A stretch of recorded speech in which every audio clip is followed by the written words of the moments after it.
கல்லால் செய்யப்பட்ட ஒரு சிலைக்கு மனிதர்களைப் போல வியர்க்கும் மர்மம் பற்றி உங்களுக்கு தெரியுமா?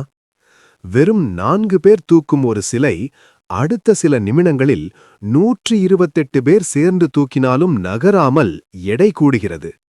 அறிவியலாலேயே விடை சொல்ல முடியாத இந்த மர்மம் நம் தமிழ்நாட்டில் கும்பகோணம் நாச்சியார் கோவிலில்தான் நடக்கிறது. வீடியோவை ஸ்கிப் செய்யாமல் பாருங்கள். பலருக்கும் தெரியாத ரகசியங்களை இன்று உடைப்போம். இங்கு மூதவர் சீனிவாச பெருமாளாக இருந்தாலும் அவருடைய துணைவியார் வஞ்சுளவள்ளி தாயாருக்குத்தான் முதல் மரியாதை. மேதாவி முனிவரின் தவத்தால் அவதரித்த தாயாரை பெருமாள் திருமணம் செய்ய வந்தபோது முனிவர் ஒரு நிபந்தனை வைத்தார். என் மகளுக்குத்தான் எப்போதும் முன்னுரிமை அளிக்க வேண்டும் என்று. உலகளந்த பெருமாளும் புன்னகையோடு அதற்கு சம்மதித்தார். இந்த ஒரு வாக்குறுதிதான் இன்று வரை ஒரு பெரும் அறிவியல் விந்தைக்கு காரணம். வீதியுலாவின் போது வாயு வேகத்தில் பறக்கும் கருட வாகனத்தில் பெருமாள் வருவார். ஆனால் தாயார் அன்னப்பறவை வாகனத்தில் மெதுவாக பின்னால் வர நேரிடும்.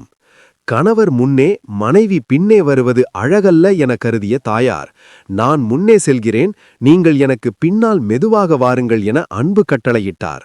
பெருமாளும் அதனை ஏற்றார். இங்குதான் ஒரு மாபெரும் ஆச்சரியம் ஒழிந்திருக்கிறது. கருடாழ்வாருக்கு மெதுவாகச் செல்வது தெரியாது.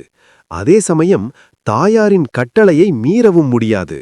எனவே வேகத்தை குறைக்க கருடாழ்வார் தன்னுடைய எடையை மாயமாக தானே அதிகரித்துக் கொள்கிறார்.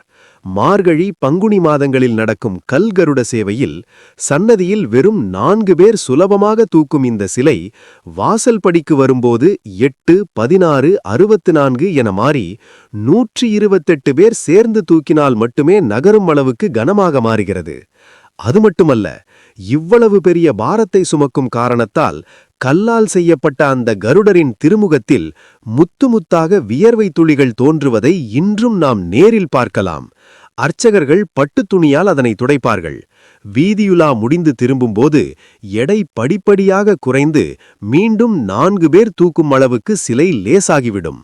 அறிவியல் உலகம் இதை ஸ்டோன் டென்சிட்டி சேஞ்ச் என்றாலும் சில நிமிடங்களில் ஒரு கல்லின் எடை எப்படி இந்த அளவுக்கு மாறுகிறது என்பது இன்று வரை மர்மமே. மேலும் இந்த கோவில் திருமங்கையாழ்வாளுக்கு பெருமாள் நேரில் தீட்சை வழங்கிய சிறப்புமிக்க தலம் என்பது பலரும் அறியாத ரகசியம். உங்கள் வாழ்க்கையின் பாரங்களை இறக்கி வைக்க நாச்சியார் கோவிலுக்கு ஒருமுறை சென்று வாருங்கள். இந்த ரகசியம் உங்களுக்கு பிடித்திருந்தால் லைக் செய்து நமது சேனலை சப்ஸ்கிரைப் பண்ணுங்க. நன்றி.